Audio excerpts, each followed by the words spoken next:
कोले हब जान प्यार हो प्यार हो।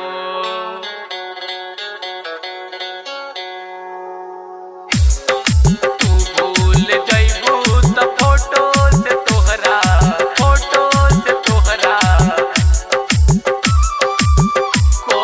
हब जान प्यार हो प्यार हो।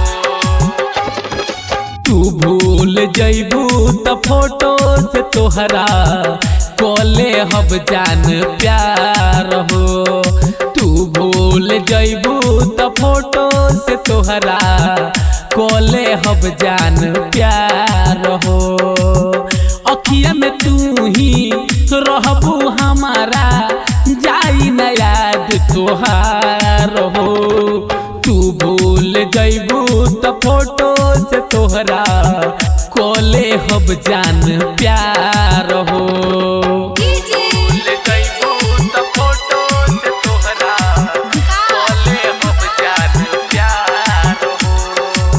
मैंने भी किसी को आजमाया नहीं, मैंने भी किसी को आजमाया नहीं। जितना प्यार किया उतना कभी पाया नहीं।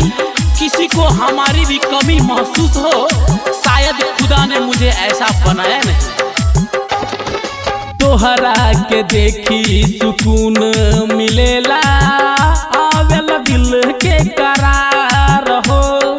प्यार में दिल भइल बाटे पागल, भूलल न होला आसान हो। तनको न दूरी सहाला, काको ही रहलो न जाला। तोहरी सूरतिया मोहनी मूरतिया भावेला मन के हमार हो।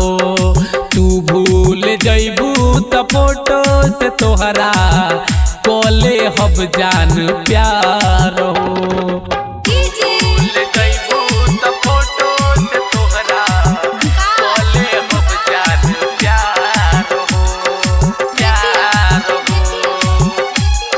अक्सर नशा हमें हो जाता है और इल्जाम शराब पे आता है। कसूर उस जाम का नहीं दोस्तों, कसूर तो उस चेहरे का है जो हर जाम में नजर आता है।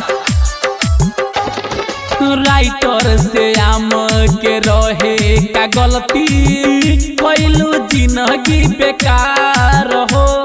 देखा के सपनवा तू लुट ले बाड़ू, दिन से भइले लाचार हो।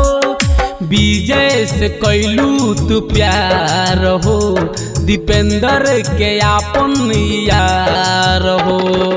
धड़केला दिलवा तोहरे नावे, कोरेला इंतजार हो।